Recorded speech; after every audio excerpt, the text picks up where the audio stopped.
You're listening to The Murder in My Family, brought to you by AbJack Entertainment. Be sure to check out some of the other great true crime podcasts from this network, including Missing Persons, DNA ID, Scene of the Crime, Zodiac Speaking, Beyond Bizarre True Crime, Citizen Detective, and Campus Killings.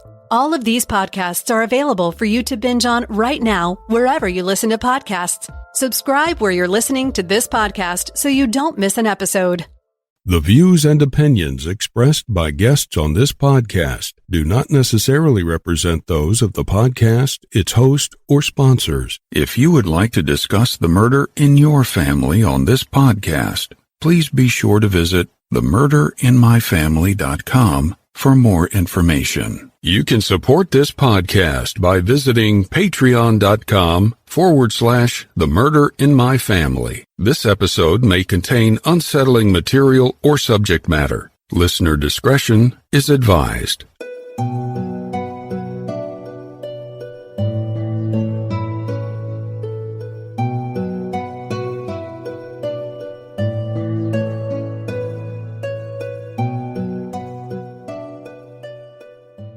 Thank you for joining me for this episode of The Murder in My Family. I'm your host, Mike Morford.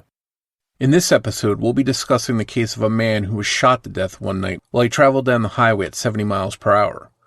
His loved ones have been left to wonder, was he targeted and ambushed, or was he the victim of a sniper who was taking pot shots at passing vehicles? We'll dive into this case after some quick housekeeping. Independent podcasts like this one depend on word of mouth to bring in new listeners. So if you find that you enjoy this show, please take a moment to rate and review it wherever you listen to your podcast. And be sure to introduce a friend to the show and invite them to listen. With your help, The Murder in My Family can continue to grow and reach a new audience. To learn more about the show or the cases we discuss, please visit themurderinmyfamily.com. You can also find us on Twitter with the handle @MurderMyFam or on Facebook at facebook.com/TMIMF podcast. If you'd like to support this show through a Patreon donation, it's always appreciated, and you can do so by visiting patreon.com/themurderinmyfamily. Benefits of supporting the show on Patreon may include early access to ad-free episodes of the show, plus bonus content not heard in regular episodes. Support may also include thank you cards, stickers, and more. In each episode, I'll give shout-outs to any new supporters. And thank you to all of the supporters that generously donate to help keep the show growing and improving. One last note. Please support any of the sponsors that you hear on The Murder in My Family, the way that those sponsors support the show. It's with our sponsor support that this show can go on and continue to provide a platform to share these stories with you in every episode. Thank you. And now on with the show.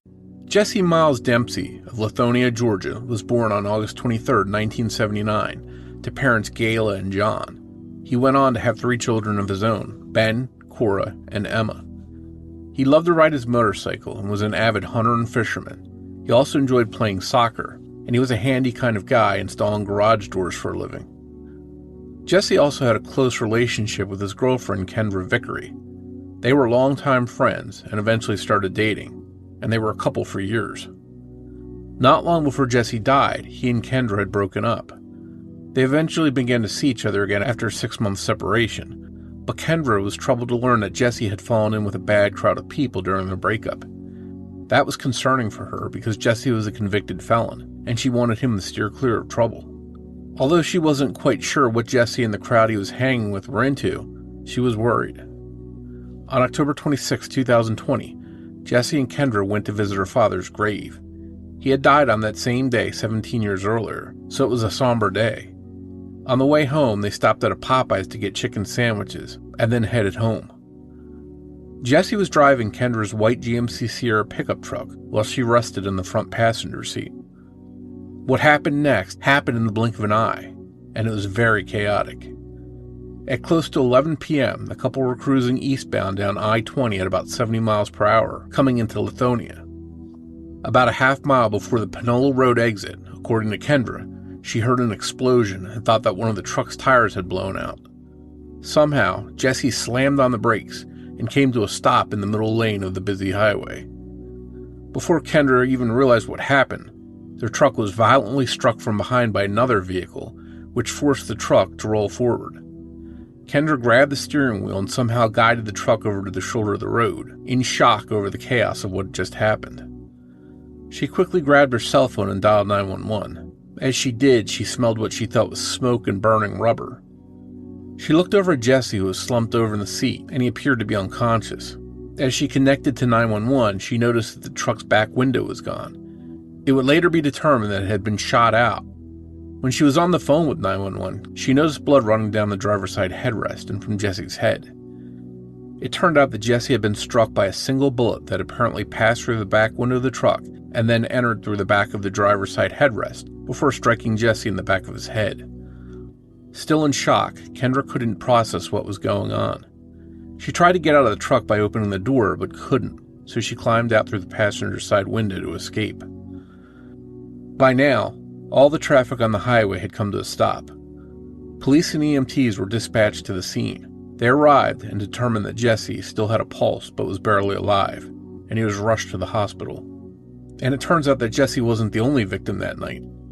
39-year-old Marie Florestan, the driver of the car that hit Jesse's truck from behind, apparently got out of her damaged vehicle, either to look at the damage or to check on Jesse and Kendra, and she ended up being struck and killed instantly by a semi-truck.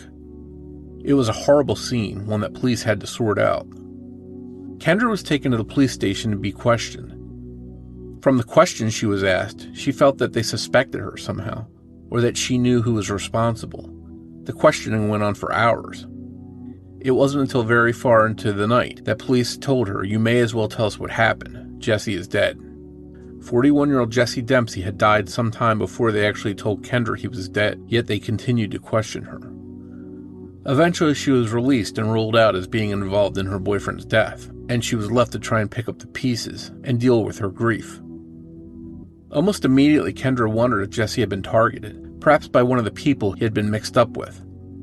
She found out later that shortly before he was killed, Jesse's dad saw a man on a motorcycle that had come to Jesse's property and made a threat against him. Also troubling for Kendra was that she later found out that someone claiming to be the fiancé of Marie Florestan, who was killed by the semi, knew Jesse, and according to Kendra, this man's phone number was in Jesse's phone. Kendra said she was even more troubled when she found out this man was not Marie Florestan's fiancé as he had claimed. Kendra wondered if perhaps there might be more than meets the eye with Marie Florestan, and wondered how it was that she came to be behind their truck that night. But I think I need to point out here that there have been multiple reports of people having their back windows shot out on I-20 eastbound. In May 2021, 6 months after Jesse was shot, another driver had their back windows shot out, but thankfully was unharmed. And in October 2017, 3 years before Jesse was killed, another woman was shot on I-20 by the passenger of another vehicle who was driving alongside her. She later died at the hospital. The shooter in that incident was identified and arrested. But most recently, in February 2023, a 29-year-old man was shot as he was driving westbound on I-20 by an unknown shooter. Could there be a single sniper who had been prowling this area along I-20, or are there multiple shooters? Authorities haven't released the caliber of bullet that killed Jesse, so it's unknown what kind of gun they fired.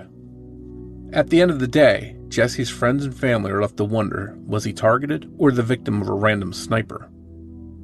Whoever shot him has gotten away with murder to this point, and they're also responsible for the death of Marie Florestan. If you have any information about the murder of Jesse Dempsey, which caused a multi-car collision, and the death of Marie Florestan, or any of the shootings along that stretch of Interstate 20, you can contact the DeKalb County Police Department, East Precinct at 770-482-0300. I sat down to talk about Jesse's troubling case with his girlfriend Kendra, and she told me about the horrible events of that night that changed her life forever and took her boyfriend from her. That conversation is coming up in just a moment.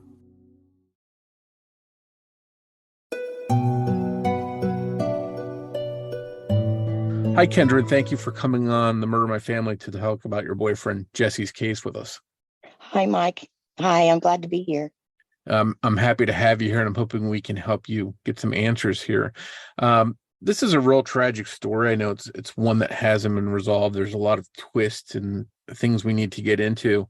Before we do, can you tell us a little bit about Jesse and help us get to know him a little bit, what he was like? Sure. I knew Jesse for approximately 25 years. He was my brother's best friend growing up. Um, he was a wonderful person. He was mischievous though. He liked to push the limits a little bit. Um, but he had a heart of gold. He played soccer in high school and a little bit out of. Um, he had 3 kids, 2 girls and 1 son. He was just overall, he was a good person and had a good heart. But like I said, he liked to get into things, you know, unlike some of us, he pushed the limits a little too far sometimes. He would get in trouble, but it was nothing big until, this last episode, um, with what happened. Did he have a lot of friends? Was he pretty friendly, on good terms with a lot of people? Oh yes, yes, yes. He had a lot of friends. He was very loving and caring, and he was a great friend. Other than that, I don't know what else I could tell you. He just had a heart of gold. Anybody that he didn't get along with, any enemies or anyone that might, have a reason to harm him? You know, I don't really know. I had left 6 months before this all happened. I had left him, and he got into the Atlanta crowd, and it wasn't a very good crowd. I do know that he was doing some criminal activity with them. I don't know what all he was doing, but I just had a little bit of, sent a little bit of the information. He didn't tell me a whole lot. And I think a lot of that was to keep me safe. But before that, he had not, we'd been together for 4 years. He had not had any enemies that I know of. Hmm. So you felt he mixed up with the wrong crowd and may have gotten Mhm. some involved in some things that he shouldn't have been involved with. Yes. Oh, yes, definitely. Definitely. And I don't know exactly what all that was, but I know that, some of that probably made him some enemies. You're right. Sure. Now, did you get back together with him? I know on the day he died, you were with him. Were you Mhm. back together as a couple or just as friends? Well, we were just saying friends, but it was actually, a little more than that. I had come back 2 months before he was murdered. He like I said, he didn't tell me a whole lot of what he had done, 6 months that I was gone. But I have an idea, a little bit of an idea. I threw myself into researching after he was killed more than I think than that the police did, truthfully. Hmm. That's not good to hear when somebody, connected to a case or has a loved one that's murdered is doing more than you think the police are doing. Let's go back to the day this whole tragedy happened. It was October 25th, 2020. In Mhm. your own words, can you tell us how things happened, how they unfolded, where you were coming from, where you were going, that kind of stuff, Yes, yes, and exactly what happened? I can. Like you said, October 25th, 2020, we had actually gone to visit my dad's grave and to see one of his friends first in Atlanta. And then we went and visited my dad's grave. He had died 17 years before that on that same day. And it was the nighttime. It had gotten dark and we were actually on our way home. We got on, we went through and got a chicken sandwich at Popeyes. And I was slouched down in the seat. He was driving my GMC truck. We got on the expressway, which is I-20 here in Atlanta, and we were on our way home. And all of a sudden, we were in the middle lane, and all of a sudden, I heard a loud boom. You don't think that. I didn't. I thought my tire blew because he was supposed to, put new tires on my truck the following day. So somehow we stopped in the middle lane. And all I can remember is smelling rubber and seeing smoke. I don't remember. I mean, I can't even explain to you what was going through my mind. I don't really know. But I did look over and we came to a stop. And as soon as we came to a stop, we were hit um, by another vehicle from behind very fast. I looked over and he was unconscious. And I didn't understand why if my tire blew, why would he be unconscious? So I can remember going, oh my goodness. And we started moving again. And I took the wheel and I got us over to the side of the shoulder of the highway. And as soon as I got over to the shoulder of the highway, we got hit again from behind. And I remember I was looking for my phone and I finally found my phone and I dialed 911. And the operator, I told her what was going on. And she said, do you see any blood? And I said, no, I don't. And that's when I looked around and saw the back window shot out. And I looked over at him and there was blood going down the headrest. And that's when I knew, because she said that she shot. And I said, yes, he is. And he was still unconscious. I waited on the ambulance to come. And I don't remember a lot of this, but I do know that I couldn't get out of the truck because it was against the guardrail, my side. So I climbed out of the window, and by this time, I was screaming and in shock, and I just hit the ground. And the next thing I remember is the police came and said, "Did you know there's a gun?" They yelled at me and said, "Do you know there's a gun in the truck?" I said, "No, I do not know that, and I didn't know that. I had no idea." And Jesse, if he ever carried a gun, he would lock it in my console because he was a felon. He couldn't carry a gun. And normally I would know if he had one, but he did. I didn't. So anyway, they came and they said he had a slight heartbeat, which I knew that he wasn't going to make it when I saw him. When I was getting out of the truck, I just knew. And they said that he has a slight heartbeat.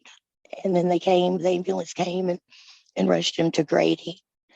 And they came up to me, the detective, and asked if I would go to the precinct and answer some questions. I didn't know that I didn't have to do that. I had no clue. I've never been in, of course, the situation ever. I did end up going, and they interrogated me for 6 hours. I had to give up my phones. I mean, I was treated really poorly. And I know that they have to have, I'm a suspect, of course. I understand that until they know what's going on. But they should have known by looking at the scene that, I had no clue and I was traumatized. But they interrogated me for 6 hours and they would not tell me if he was okay. 4 hours into being there, they came in, and this is how they told me, is they said, "Miss Vickery, you can tell us now because he's no longer with us." And I just cannot even believe he passed away at midnight, and they came and told me 4 hours later. And I just I can't believe that. That was ridiculous to me. That's why I don't trust this police, these detectives. But I've tried to work with them. I've worked with them it'll be 3 years in October, and I've given them all the information that I find out. I've tried to work with them, and to no avail, none at all.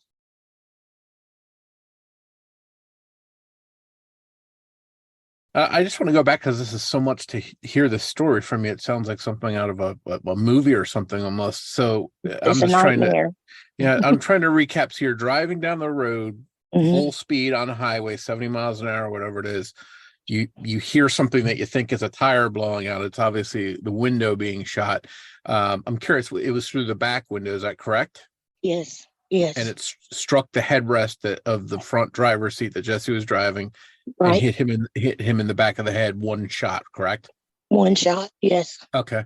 I'm curious, and obviously you didn't know this at the time, but since this has happened, did they determine what kind of gun this was? Was this a rifle? Was this a handgun? What kind of bullet caused this? Do you know? They wouldn't tell us. They won't tell us anything. We still haven't even gotten his belongings back from them. Okay. No, they won't tell us. But his dad, John, is actually he knows his guns, and he believes it was like a AR-15 or some kind of machine, MP3 or whatever. I don't even know what the name of that, like a military Some gun. kind of rifle, it sounds like. Right. Okay. And then, so you had mentioned the window was shot. Now, was it just a hole in the window, or was the entire window missing? Whole window Okay. was shot out. Okay. So the window shot out. It strikes him in the back of the head through the headrest. And that's what ultimately kills him. I'm curious. Obviously they would want to talk to you and get details from you, but at the same time, how could they think that you had done this if the bullet came from outside the window? Yeah. While you were driving, how would they think it was you? That, why would you be a suspect? Unless they thought maybe you knew who may have done it, something along those lines. But Right. it seems impossible that you could have been the one that shot it. So why they would have even treated you like a suspect True. there is Well, kind of strange. do you know what they did ask me? There were some strange questions they asked when I was there, and one of them in which was, did the shot come from inside of the truck or outside of the truck? And I couldn't understand why they were asking me something like this. So I don't know. I really don't know what they were thinking. And I'm sure they thought that I probably had an idea of what he had been doing in his criminal activities. And they probably did think that, but I did not. I did not know. I mean, this was a Okay. total shock to me, Sure. a nightmare. Well, and I'm picturing this whole thing playing out in my mind. It's, you mentioned it was dark. He's driving 70 miles per hour. Now I'm wondering, it seems like there's only a couple possibilities. One, this is someone that knew that he'd be driving down that road, but then they have to make this quick shot at 70 miles an hour. I wonder if it was just somebody random shooting at cars, just messing around, or maybe they were target shooting someplace and accidentally the bullet went too far. It seems very hard to believe that someone could hit a truck at night 70 miles an hour aiming for Jesse in the driver's seat. Have they talked about the possibility that this was just a random or accidental shooting and not someone targeting Jesse specifically? Well, the police says that what they say is that it was not random, that it was a hit. And I'll go back and tell you, I didn't find this out until after this happened, of course. Jesse's dad told me, the police and me, that he had been threatened. And someone had come, I don't know where I was, but someone had come up on a red motorcycle, and they were like, Jesse and his dad were putting the fence up at the top of the driveway because we live on 10 acres. So they were at the very top of the driveway, and they came, and his dad don't know what they said, but when they were riding away, they said, well, I'm going to get you for this. So that's another reason why we think it wasn't just random. So let's just say for a second that it was targeted, that somebody was looking for Jesse specifically. It seems, hard to hit a vehicle going 70 miles an hour in the dark. Yeah. You think they'd have an easier chance, if they wanted to hurt him, doing it up close, and in the light, not 70 miles an hour at night. So unless they somehow were there waiting and happened to see that car and they could see it in the dark and all that, it seems hard to think that it could have been planned.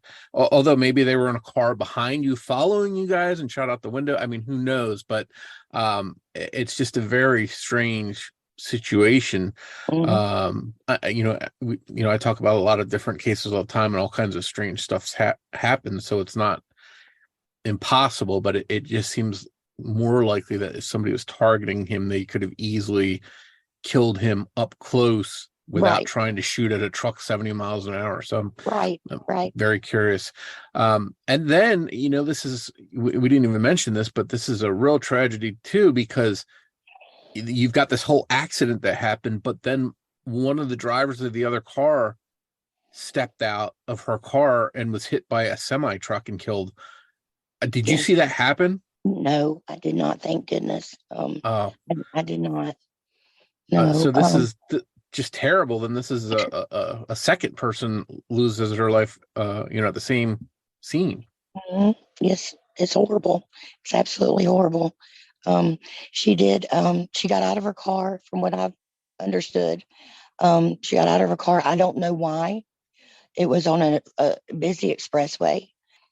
I don't know. I don't know why really, but we're saying, the news saying that, she was getting out to check on us or him.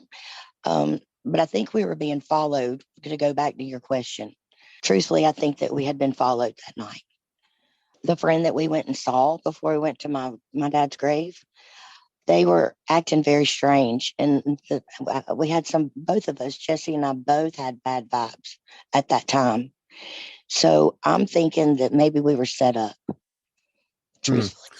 So maybe they knew where you were. They were following you and shot perhaps out of a car or something. Did any of the other witnesses that were there stop and stuff? Did anybody see anybody following you or shooting at you? Anything unusual like that? No, the only thing that I was told is that when someone did see a Dodge truck speed away, that's the only thing that the detectives would tell me that night, because they asked if I knew anybody that drove one. And I did. And it was my ex-husband, my soon-to-be ex-husband, because I was going through a nasty divorce. For 5 years, I went through this divorce with him. And so that puts in my mind, at that time, and I'm not saying that he did. That's not what I'm saying at all. I'm just saying, I'm stating what the detectives did tell me. So that made me think twice about, well, maybe was I supposed to be the target? I don't know. I really don't know. Especially So, because it's your truck too. So mhm. maybe somebody's thinking that it was you driving the truck and not Jesse. That's what I'm saying, Mike. I know. Yeah. So So that's there's a got to be lot of scary. questions. Wow. I was very scared, very scared.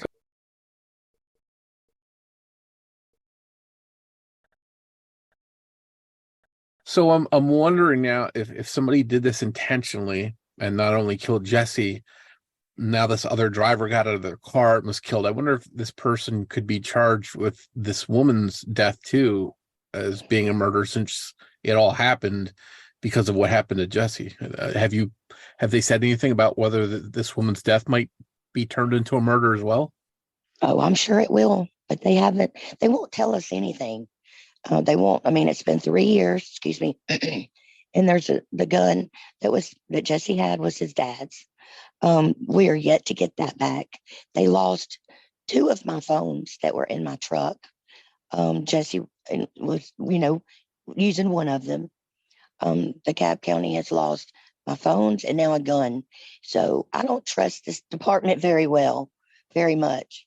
Um, and, I feared for my life, and I still do at some point, to a degree, and that's from being traumatized.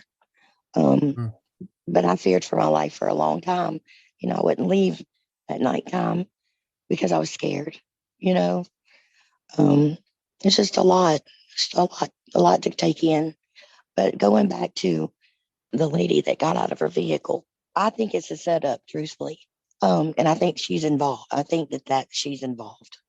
Later on, I found out that right after it happened, her fiance, so-called fiance, sister, got in touch with me on Messenger and wanted to pay his condolences. So gave me his number and I called him and gave my condolences. He gave me his.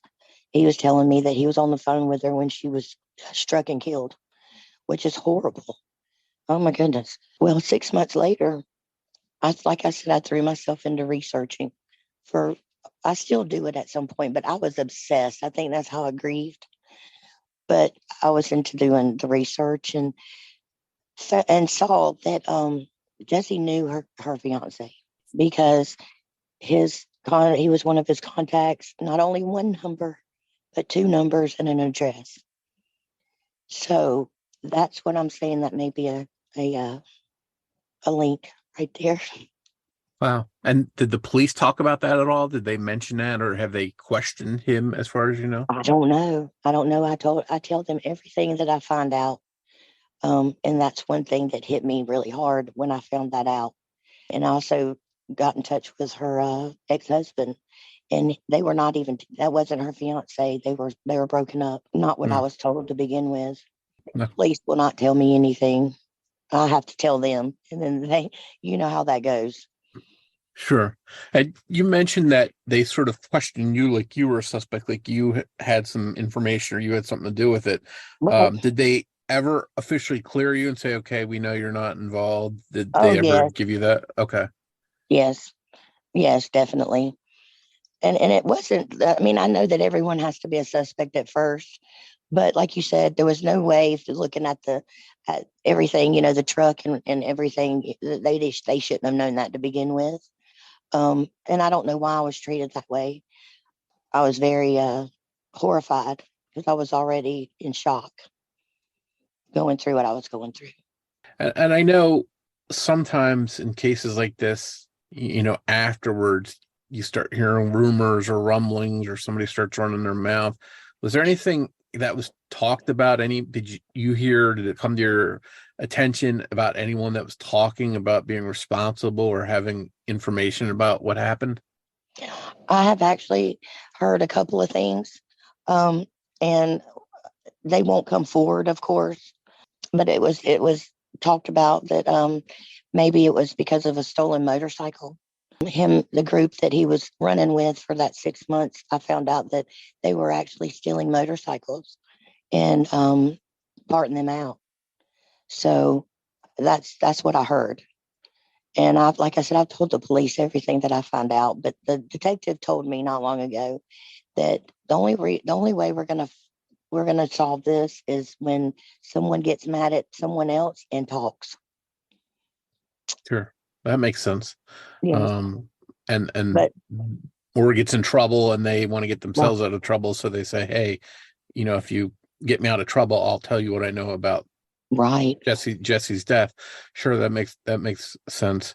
Do you feel you said that the police haven't always, done a fair job as far as you're thinking? Do you Mm-mm. feel maybe it's because Jesse, had some criminal activity in his past Mm-hmm. and they sort of are Yep. treating him like a second class citizen? Yes, I do. You hit the nail on the head. That's exactly what we think. Is that he had a criminal mind, and that's exactly what they're doing. They're going, oh, he doesn't mean. That's what we feel. That's what they're treating this case like. But when this all began, the first detective, he was the lead detective on this case. He actually, within the first month, he resigned out of DeKalb County. So then wasn't even picked up by another lead detective. It, like, all of a sudden, just they made this a cold case. And so I fought for a year and a half to get another lead detective on the case. And I finally succeeded. But I thought that was going to make a difference, but it hasn't, because they tell me they're so slammed and so busy that they don't have time to do all this. And that's not right. I stayed on them, and I still do, for, years. And I Mm, think, one break, we're going to get another lead detective, and he gets on it, and there's still nothing, no matter what I tell him. And it really yeah. upsets me. Well, I think you mentioned something important that, it might just take somebody coming forward to Mhm. rat on someone else or coming forward with a tip or information. Are there any websites or Facebook pages, anything like that for Jesse's case where people can leave tips or learn more about the case or anything like that? No, there's not that I know of. There is Detective Moeller that they could get in touch with. Um, and it's Detective Moeller, DeKalb County Police Department, and his number is 770-724-7856, and that's DeKalb County Homicide. Mhm. And we'll definitely put that in the show notes, and so people can Okay, find that when they go to the web page, and if they have information, hopefully they do the right thing and reach out to the police and right. share that information. How hopeful are you at this point that you'll get justice, and how important is it for you to find out whoever did this, that they're held accountable? Mike, it's very important to me, because I need justice for not only Jesse, but myself. because I have gone through hell with this. I'm sorry. It changed my life totally. I'm not the same person that I was. And I just think that it's not fair. None of this is fair. So it means the world to me. And I hear people say, oh, well, you may not ever find out why. I just want to know why, and I want to find this person so they can rot in jail or whatever needs to be done, because he didn't deserve this at all. No matter what he did, you don't deserve something like this. Yeah. It's very, very scary and very tragic. This all happened in an instant to you, and you're still looking for justice. So, Yeah. I thank you for sharing your story with us, and I hope you do find that justice, and we'll do our part to get the word out there about Jesse's case. Okay, Mike. Thank you so much. I appreciate you. Thank you once again for joining me for this episode of The Murder of My Family. I'd like to thank Sonny Landon for writing and research assistance in this episode. We'll be back here soon with an all-new episode of The Murder of My Family, and I hope you'll join me for it. But before you go, remember that every murder victim means something to somebody.